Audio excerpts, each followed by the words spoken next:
Hello everyone and welcome to readers oak. आज हम लोग ह्यूमन रिसोर्स मैनेजमेंट में एग्जीक्यूटिव डेवलपमेंट कवर करेंगे। एग्जीक्यूटिव डेवलपमेंट को मैनेजमेंट डेवलपमेंट भी कहते हैं। किसी भी ऑर्गेनाइजेशन का जो मेन ऑब्जेक्टिव होता है वो होता है कि गुड्स या सर्विसेज प्रोड्यूस करके कस्टमर्स को प्रोवाइड करना और उसके अगेंस्ट प्रॉफिट अर्न करना। अब इसके लिए ऑर्गेनाइजेशन के पास में कुछ रिसोर्सेज होती हैं जैसे ह्यूमन, फाइनेंशियल, मटेरियल, टेक्नोलॉजी और इंफॉर्मेशन। इन रिसोर्सेज को एक पर्टिकुलर प्रोपोर्शन में कंबाइन किया जाता है, प्रोसेस किया जाता है, तब जाके हमें फिनिश गुड्स और सर्विसेज मिलते हैं।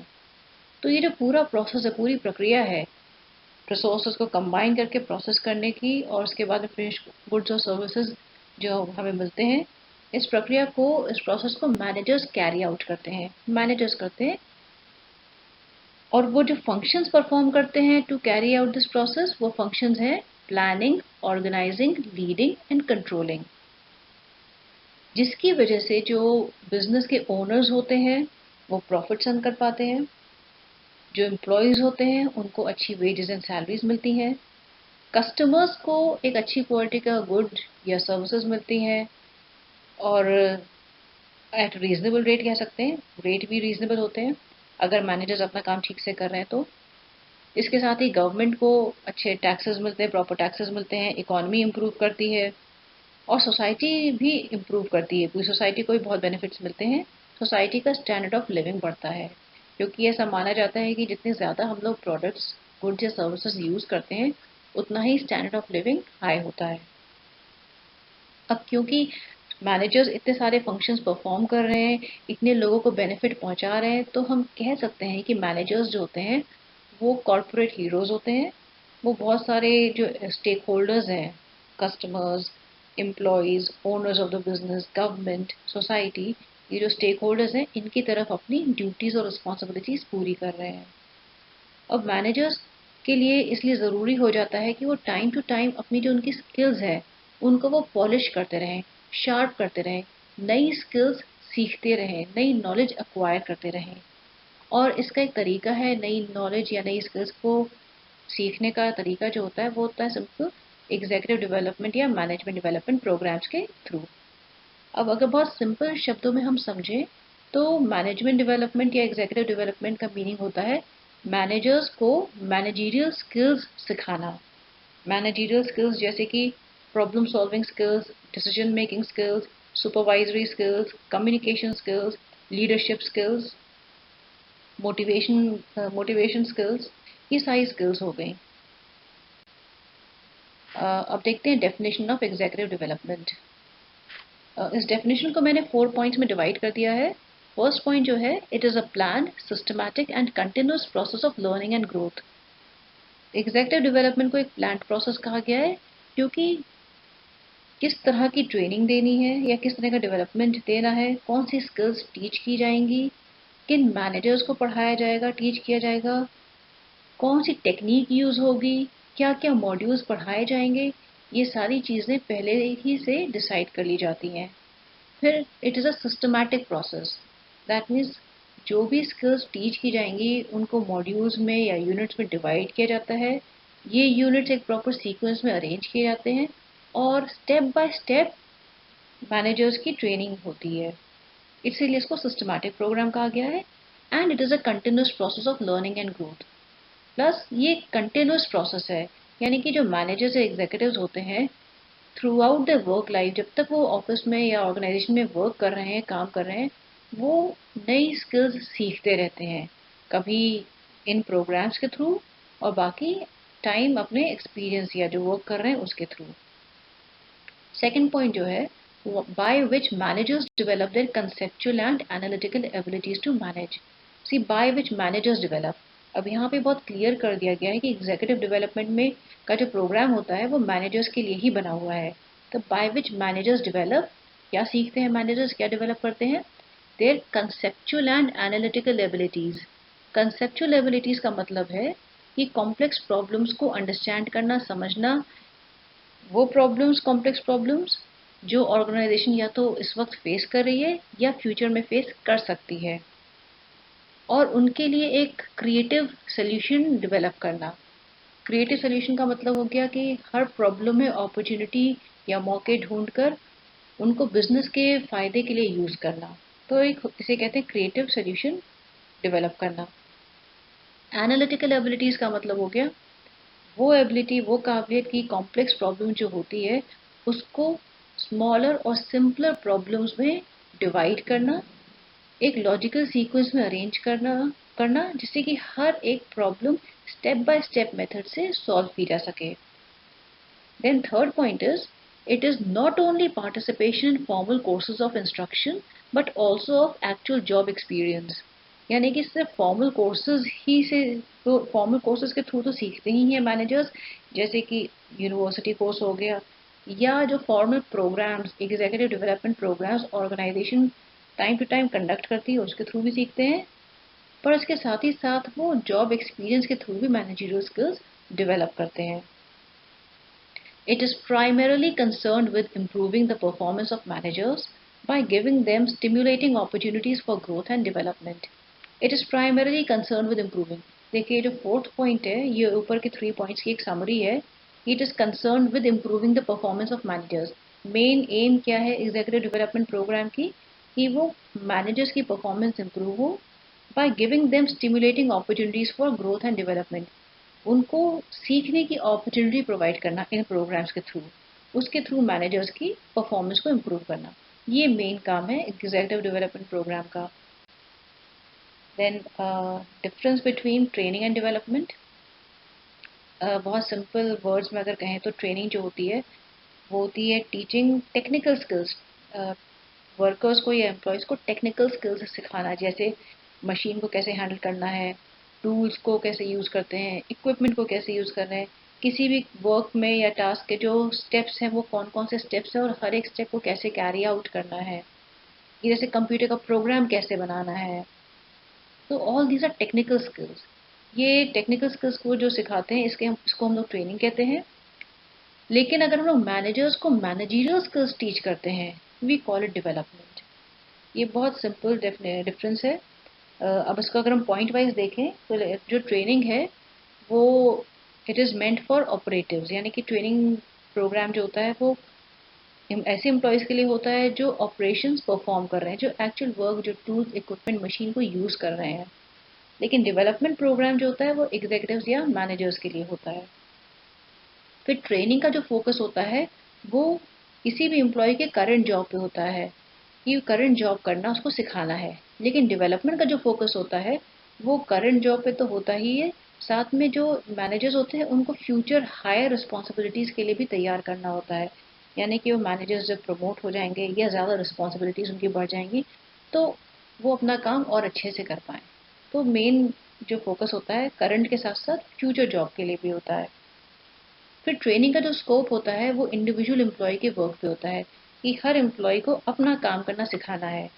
लेकिन जो डेवलपमेंट का स्कोप होता है वो थोड़ा बड़ा होता है, क्योंकि यहाँ पे जो डेवलपमेंट प्रोग्राम मैनेजर्स के लिए बना होता है। मैनेजर्स जो होते हैं उनकी हमेशा एक टीम होती है, एक वर्क ग्रुप होता है या आप कह सकते हैं एक यूनिट होता है जिसको वो लीड कर रहे होते हैं।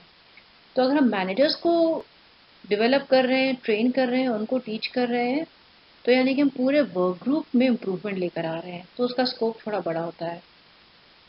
फिर ट्रेनिंग का गोल क्या होता है? To fix the current skill deficit. That means जो स्किल्स की कमी है इस वक्त इस करंट जॉब में वो स्किल्स सिखाना।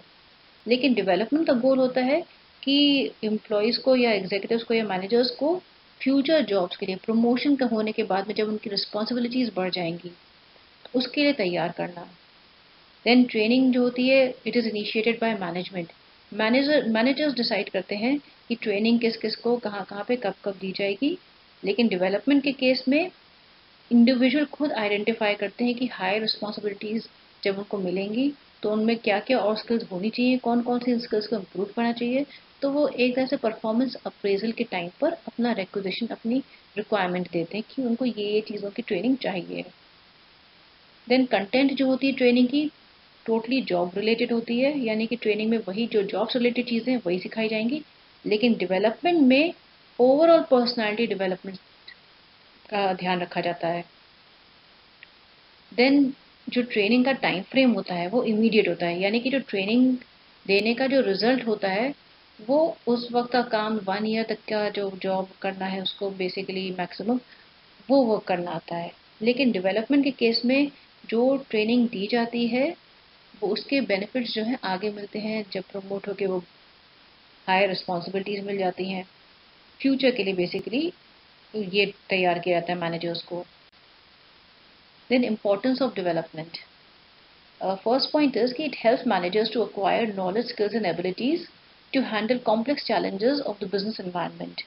अब बिजनेस एनवायरनमेंट जो होता है वो बहुत डायनामिक होता है, क्योंकि कांस्टेंट चेंजेस होते रहते हैं गवर्नमेंट पॉलिसीज में, इकॉनमी में चेंजेस हो रहे होते हैं, देन किसी भी कंट्री की पॉलिटिकल कंडीशंस में चेंज होते हैं, कंज्यूमर्स के टेस्ट में चॉइसेस में चेंजेस आते रहते हैं, कॉम्पिटिटर्स की जो एक्टिविटीज़ होती हैं नए नए सब्सिट्यूट्स वो इंट्रोड्यूस करते रहते हैं। तो जो बिजनेस एनवायरनमेंट होता है बड़ा ही डायनामिक होता है।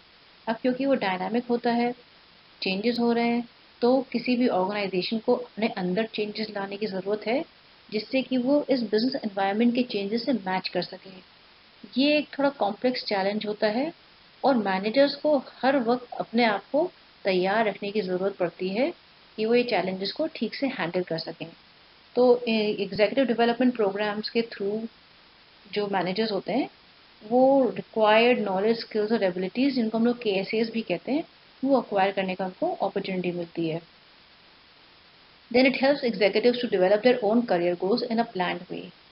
जो एग्जीक्यूटिव्स या मैनेजर्स होते हैं उनकी अंडरस्टैंडिंग काफ़ी बढ़ जाती है, तो वो अपने करियर जो गोल्स होते हैं वो ईजिली समझ पाते हैं और उसमें एक प्लान्ड मैनर में आगे बढ़ पाते हैं अपने गोल्स को अचीव करने के लिए। Then it makes managers useful, versatile and productive. तो इन प्रोग्राम्स के थ्रू, डेवलपमेंट प्रोग्राम्स के थ्रू मैनेजर्स जो होते हैं वो ऑर्गेनाइजेशन के लिए ज़्यादा ज़्यादा यूजफुल हो जाते हैं। वर्सेटाइल मतलब वो जॉब से रिलेटेड कई चीज़ें आ जाती हैं पूरे वर्क से related, and they become more productive. वो ज़्यादा काम कर पाते हैं कम टाइम में। Then next is helps managers to broaden their outlook. जो मैनेजर्स होते हैं उनका जो देखने का नज़रिया है ऑर्गेनाइजेशन को वो थोड़ा बढ़ जाता है, यानी कि वो अपने वर्क यूनिट से के बियॉन्ड पूरी की पूरी ऑर्गेनाइजेशन के बारे में सोच पाते हैं और समझ पाते हैं कि अगर छोटा सा भी चेंज वो ऑर्गेनाइजेशन के एक पॉइंट पे लेकर आते हैं तो उसका क्या असर पूरी ऑर्गेनाइजेशन पे पड़ेगा। तो यानी कि वो होलिस्टिक व्यू उनको ऑर्गेनाइजेशन का मिल पाता है, उनकी अंडरस्टैंडिंग कितनी बढ़ जाती है। Then it helps managers to understand the duties and responsibilities towards the organization. और इन प्रोग्राम्स के थ्रू मैनेजर्स को अपनी ड्यूटीज और रिस्पॉन्सिबिलिटीज ऑर्गेनाइजेशन की तरफ भी समझ में आती है। Steps in the organization of an EDP। EDP का मतलब होता है एग्जीक्यूटिव डेवलपमेंट प्रोग्राम।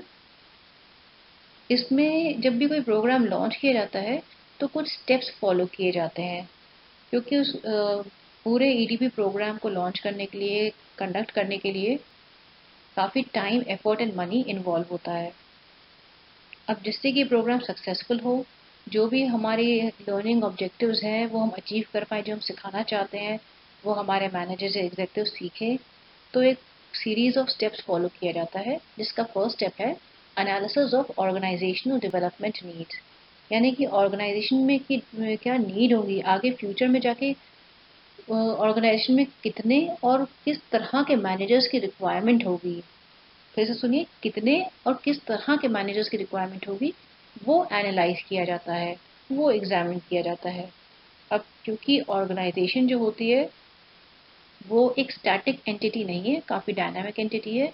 अभी हमने एक प्रीवियस स्लाइड में, पुराने स्लाइड में देखा था कि बिजनेस एनवायरनमेंट बहुत डायनामिक होता है, तो उसकी वजह से ऑर्गेनाइजेशन में भी चेंजेस आते रहते हैं, ऑर्गेनाइजेशन इवॉल्व होती रहती है, एक्सपैंड होती रहती है, तो फ्यूचर पोस्ट नई नई क्रिएट होती रहती हैं कि अब उनको फिल करने के लिए हमें नया टैलेंट चाहिए होगा, या हमारे जो मैनेजर्स हैं उनको नई स्किल्स सिखानी पड़ेंगी।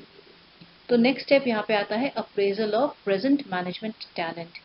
अब क्योंकि हमें पता चल जाता है कि हमें फ्यूचर में इतने मैनेजर्स चाहिए होंगे और उनमें ये स्किल्स होनी चाहिए, तो हम लोग ये देखते हैं कि हमारे जो करंट, जो हमारे अपने इस वक्त मैनेजर्स हैं, हम उनकी स्टडी करते हैं, पता करते हैं हमारे पास कौन कौन से मैनेजर्स हैं, उनकी क्या क्या स्किल्स हैं, जिससे कि हम ये डिसाइड कर पाएँ कि ये जो फ्यूचर पोजीशंस हमने निकाली हैं, ढूंढी हैं, इनमें से कितनी पोजीशंस ऑर्गेनाइजेशन के अंदर से ही फिलअप की जा सकती हैं और कितनी पोजीशन फिल करने के लिए हमें ऑर्गेनाइजेशन के बाहर से लोगों को हायर करना पड़ेगा।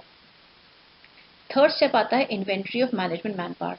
तो सेकंड स्टेप में हमने जो टैलेंट या जो मैनेजर्स आइडेंटिफाई करे हैं, मैनेजर्स उनके क्या क्या स्किल्स है, क्या टैलेंट्स है, उसकी एक लिस्ट तैयार करते हैं, यानी कि मैनेजर्स की लिस्ट, और हर मैनेजर के अगेंस्ट उनकी एक और लिस्ट तैयार करते हैं उन मैनेजर्स में की डिटेल्स की लिस्ट, जैसे कि उनका नेम, एज, उनकी लेंथ ऑफ सर्विस, देन उनकी एजुकेशन, उनका psychological test results, performance appraisal data, इस तरह की कुछ डिटेल्स लिस्ट आउट की जाती है।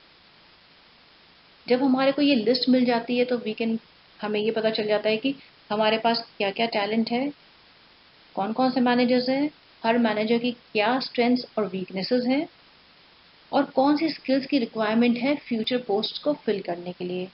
इन सब के बेसिस पे हम अपना एक प्रोग्राम प्लान करते हैं, डेवलपमेंट प्रोग्राम प्लान करते हैं कि किस तरह से प्रोग्राम होल्ड किया जाएगा, किन मैनेजर्स को या किन लोगों को इन प्रोग्राम्स के अंदर डेवलप किया जाएगा या ट्रेनिंग दी जाएगी, कौन कौन से मॉड्यूल्स पढ़ाए जाएंगे, और उन मॉड्यूल्स को टीच करने के लिए कौन सी डेवलपमेंट टेक्निक्स यूज़ की जाएंगी। डेवलपमेंट टेक्निक्स हमने आगे डिस्कस करी हैं आज के प्रेजेंटेशन में। इन सब चीज़ों की प्लानिंग की जाती है। जब ये एक बार प्लान बन जाता है तो हम लोग नेक्स्ट स्टेप कैरी आउट करते हैं, एस्टैब्लिशमेंट ऑफ डेवलपमेंट प्रोग्राम्स, यानी कि जो प्लान बनाया है उसके बेसिस पे प्रोग्राम को इस्टेब्लिश या लॉन्च या कंडक्ट करते हैं, जिसके थ्रू मैनेजर्स की ट्रेनिंग स्टार्ट हो जाती है और उनको मॉड्यूल्स पढ़ाए जाते हैं अलग अलग मेथड से, और लास्ट में इवैल्यूएशन ऑफ रिजल्ट्स, यानी कि जो भी प्रोग्राम होल्ड करा गया है उसका इवैल्यूएशन होता है, उसको चेक किया जाता है कि क्या ये प्रोग्राम सक्सेसफुल था कि नहीं था, जो हमारा ऑब्जेक्टिव था कि हमें इतने मैनेजर्स को ये स्किल सिखानी है, क्या वो ऑब्जेक्टिव अचीव करा गया है कि नहीं, मैनेजर्स ने वो सब चीज़ें सीखी हैं कि नहीं।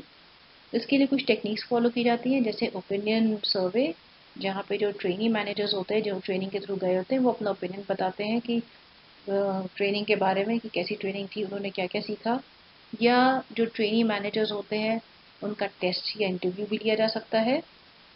या एक और मेथड होता है कि ट्रेनिंग के बाद में उनको ऑब्जर्व नोटिस किया जाता है कि क्या इम्प्रूवमेंट आया है उनके काम में ट्रेनिंग के बाद।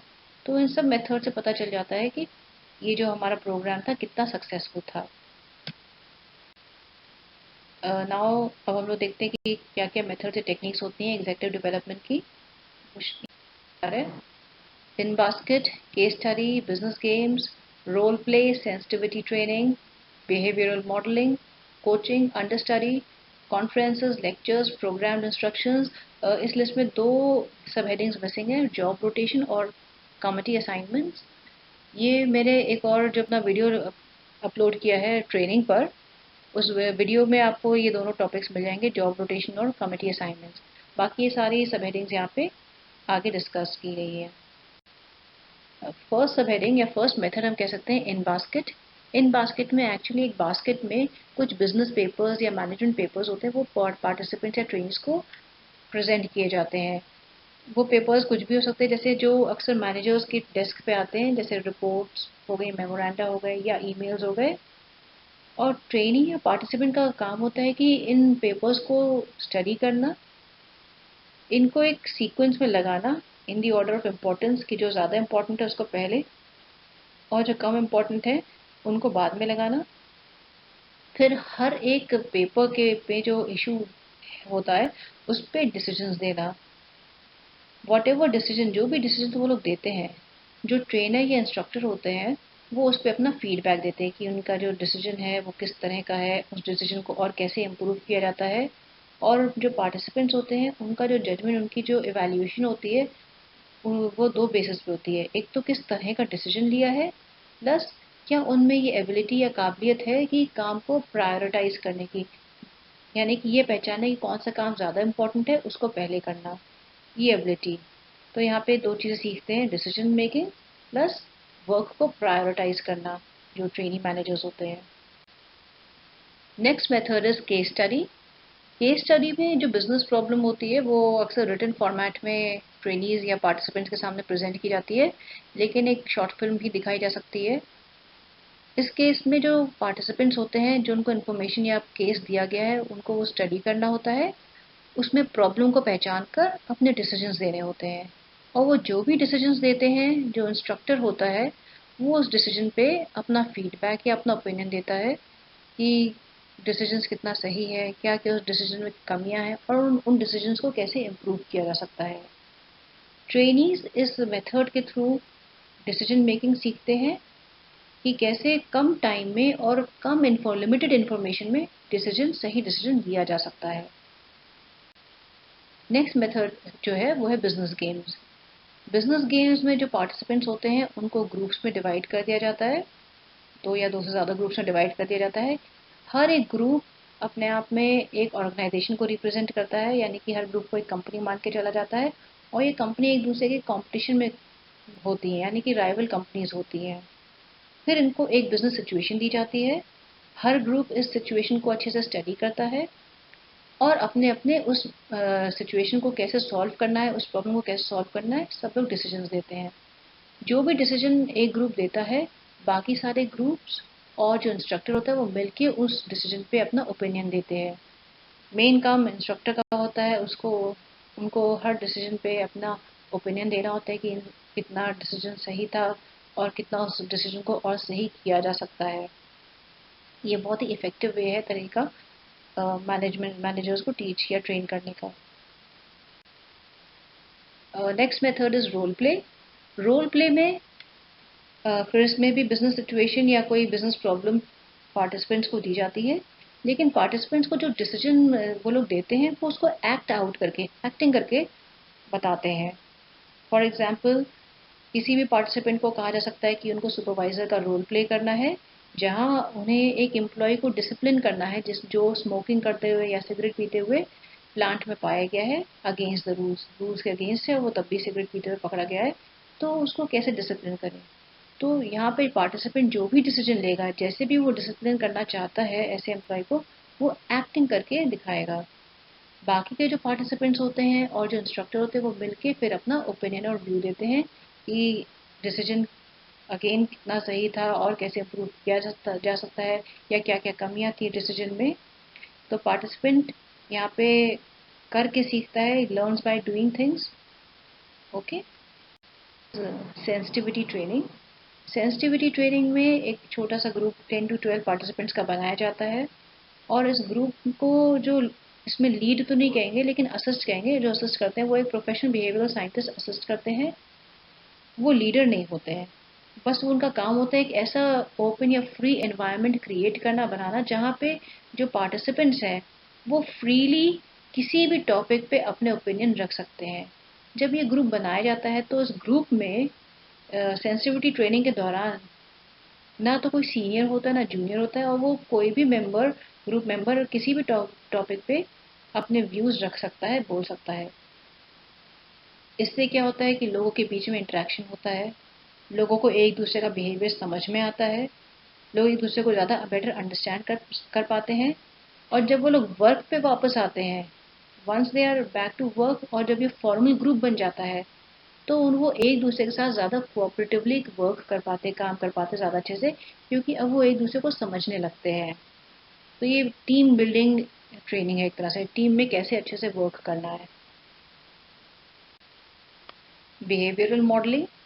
बिहेवियरल मॉडलिंग में जो ट्रेनीज होते हैं उनको शॉर्ट फिल्म्स दिखाई जाती हैं। शॉर्ट फिल्म्स में मॉडल मैनेजर्स होते हैं जो एक्टिंग करके बताते हैं कि कैसे सिचुएशंस को डील करना है, किस तरह से बिहेव करना है, कैसी परफॉर्मेंस होनी चाहिए। ये फिल्म्स के थ्रू ट्रेनीज सीखते हैं मॉडल मैनेजर्स को फिल्म्स में देखकर। उसके बाद में इन ट्रेनीज या पार्टिसिपेंट्स को मौका दिया जाता है, टाइम दिया जाता है कि वो प्रैक्टिस कर सकें, रिहर्स कर सकें, और फिर बाद में इनको कुछ उसी टाइप की बिजनेस सिचुएशंस दी जाती हैं जो उन्होंने शॉर्ट फिल्म्स में देखी होती हैं अपने मॉडल मैनेजर्स को हैंडल करते हुए। और फिर वो मॉडल मैनेजर्स के ही बेसिस पे जो उन्होंने बिहेवियर सीखा है इन फिल्म्स के थ्रू, वो इन सिचुएशंस को हैंडल करते हैं। और जो इंस्ट्रक्टर होते हैं या फैसिलिटेटर होते हैं वो अपना फीडबैक देते हैं उनके डिसीजंस पे ये किस तरह का डिसीजन था, कैसे उस डिसीजन को और इम्प्रूव किया जा सकता है, क्या उस डिसीजन में अच्छाइयाँ थी, क्या कमियाँ थी, इस तरह से वो अपना फीडबैक देते हैं। Next is coaching. कोचिंग एक on the job training method है जो कि बहुत नेचुरल प्रोसेस है, जहाँ पे जूनियर जो होता है अपने सीनियर के साथ रह के काफ़ी कुछ सीखते हैं और जो सीनियर होते हैं या सुपरवाइज़र होते हैं वो ट्रेनी को या अपने जूनियर को बताते हैं कि उनको क्या काम करना है, किस तरह से करना है। और जैसे जैसे जूनियर अपना वर्क करता है, सीनियर या सुपरवाइज़र जो होते हैं उनके, वो बताते रहते हैं कि इस तरह से काम उन्होंने ठीक किया है या नहीं किया। अपना फीडबैक टाइम टू टाइम देते रहते हैं। कहीं कुछ गलती होती तो इमीडिएटली करेक्ट भी कर देते हैं। इसके साथ ही जो जूनियर होते हैं उनको डिसीजन मेकिंग मीटिंग्स में भी पार्टिसिपेट करने का मौका मिलता है, जिससे कि वो डिसीजन मेकिंग भी सीख पाए। तो यानी कि कई तरह की चीज़ें सीख पाते हैं, अपना वर्क कैसे टीम में रहना है, कैसे वर्क हैंडल करना है, साथ ही साथ डिसीजन मेकिंग भी वो सीखते हैं कोचिंग के through. Then under study. Under study भी on the job training method हो गया, एक तरह का on the job development method हो गया, जहाँ अंडर स्टडी जो होता है एक पर्सन होता है जिसकी ट्रेनिंग होती है अपने सुपीरियर के अंडर में। और इसलिए ये ट्रेनिंग होती है जिससे कि वो फ्यूचर में अपने सुपीरियर की पोजीशन और रिस्पॉन्सिबिलिटीज ले सके। यहाँ पे ट्रेन करने के लिए सुपीरियर जो होते हैं अपना जो कुछ वर्कलोड होता है वो अंडर स्टडी के साथ शेयर करते हैं। अंडर स्टडी काम करते करते बहुत कुछ सीखता है। इसके साथ ही जो सुपीरियर होते हैं वो अंडर स्टडी को बहुत सारी डिसीजन मेकिंग मीटिंग्स में या डिसीजन मेकिंग में इन्वॉल्व करते हैं। कई सारे डिस्कशंस किए जाते हैं कि डेली जो प्रॉब्लम्स हो रही है, ऑपरेटिंग प्रॉब्लम्स होती हैं, वो डिस्कस की जाती हैं। तो हर एस्पेक्ट में अंडर स्टडी को ट्रेन किया जाता है या टीच किया जाता है, सो दैट कि वो फ्यूचर में अपने सुपीरियर की पोजीशन ले पाए। फिर आता है कॉन्फ्रेंस। कॉन्फ्रेंस मेथड में को हम लोग एक मीटिंग कह सकते हैं। मीटिंग होती है of a small group of people, जहाँ पे कॉमन इंटरेस्ट के जो टॉपिक्स होते हैं वो डिस्कस किए जाते हैं, जैसे कि safety education, human relations, customer relations, इस तरह के टॉपिक्स होते हैं वो डिस्कस किए जाते हैं। मीटिंग का एक लीडर होता है। लीडर जो होता है वो प्रॉब्लम को इंट्रोड्यूस करता है, एक्सप्लेन करता है व्हाट द प्रॉब्लम इज, और उसके बाद में इन उस प्रॉब्लम को कैसे डील करना है, सॉल्व करना है, डिस्कशन स्टार्ट हो जाता है। इस डिस्कशन के दौरान जो पार्टिसिपेंट्स होते हैं वो अपने ओपिनियंस देते हैं, दूसरों के ओपिनियन सुनते हैं। ट्रेनर या इंस्ट्रक्टर या लीडर जो है वो फीडबैक देता है। तो बहुत कुछ सीखते हैं कि डिसीजन कैसे लेना है। इसके साथ ही कॉन्फ्रेंस में आने से पहले जो पार्टिसिपेंट्स होते हैं उनको कॉन्फ्रेंस के लिए प्रेपरेशन करनी ज़रूरी होती है, यानी कि जो भी टॉपिक डिस्कस किया जाएगा उनको पहले से तैयार करके आना पड़ता है। तो यानी कि दो स्टेप्स में लर्निंग होती है। पहला कि वो जो प्रेपरेशन कर रहे हैं कॉन्फ्रेंस के लिए उस दौरान जो लर्निंग हो रही है। सेकेंड लर्निंग कॉन्फ्रेंस के दौरान जो लर्निंग हो रही है, दूसरों के ओपिनियन सजेशंस सुनकर, जो इंस्ट्रक्टर है उनका फीडबैक जानकर ये जो लर्निंग हो रही है। तो दो स्टेप्स की वे यहाँ लर्निंग होती है। ये बहुत ही इफेक्टिव मैनर है एग्जीक्यूटिव डेवलपमेंट का। Then is lectures. Lecture method जो होता है ये one to many kind of method है, यानी कि एक लेक्चरर जो होता है वो काफ़ी बड़े ग्रुप को एड्रेस करता है, डील करता है, ट्रेन करता है। अक्सर ये टॉक के फॉर्म में दिया जाता है, यानी कि बातचीत करके एक्सप्लेन करा जाता है इस मेथड में जो भी ट्रेनिंग दी जाती है। और केस स्टडीज़ का या ऑडियो विजुअल एड्स का या शॉर्ट फिल्म्स का भी काफ़ी यूज़ किया जाता है ट्रेन करने के लिए। लेकिन इस मेथड में एक प्रॉब्लम ये होती है कि कितना भी कोशिश की जाए इसको इंटरैक्टिव बनाने की, यानी कि हम पार्टिसिपेंट से भी कोशिश करते हैं कि वो भी कुछ कंट्रीब्यूट करें, डिस्कस करें, लेकिन कहीं ना कहीं ये वन वे कम्युनिकेशन में कन्वर्ट हो ही जाता है। तो उसको लेस पार्टिसिपेटिव कहा गया है, जहाँ लेक्चरर ज़्यादा टॉक करता है, ज़्यादा बात करता है, ज़्यादा एक्सप्लेन करता है, और पार्टिसिपेंट्स जो होते हैं वो अक्सर सुनते हैं, वो अपने ओपिनियन या इंटरेक्शन बहुत कम करते हैं। इसके साथ ही लेक्चर मेथड में एक बहुत इंपॉर्टेंट चीज़ है कि अगर लेक्चर काफ़ी लंबा होता है तो लेक्चरर की एक रिस्पॉन्सिबिलिटी बढ़ जाती है कि लेक्चर को थ्रू आउट इंटरेस्टिंग किसी ना किसी तरह से रखना। Then next is programmed instructions. Programmed instructions में जो लर्निंग मटेरियल होता है या ट्रेनिंग मटेरियल भी कह सकते हैं, इसको कुछ मॉड्यूल्स या यूनिट्स में ऑर्गेनाइज या डिवाइड किया जाता है। फिर इनको एक पर्टिकुलर सीक्वेंस में ऑर्गेनाइज किया जाता है और तब ट्रेनी को प्रेजेंट किए जाते हैं। ट्रेनी इन मॉड्यूल्स को पढ़ता है, स्टडी करता है और हर मॉड्यूल के एंड में कुछ क्वेश्चंस होते हैं जिनको वो आंसर करता है। अगर ये आंसर सही होते हैं, क्लियर कर लेता है हर मॉड्यूल, तो वो नेक्स्ट लेवल मॉड्यूल पे को स्टडी करता है, वो पहुंच जाता है।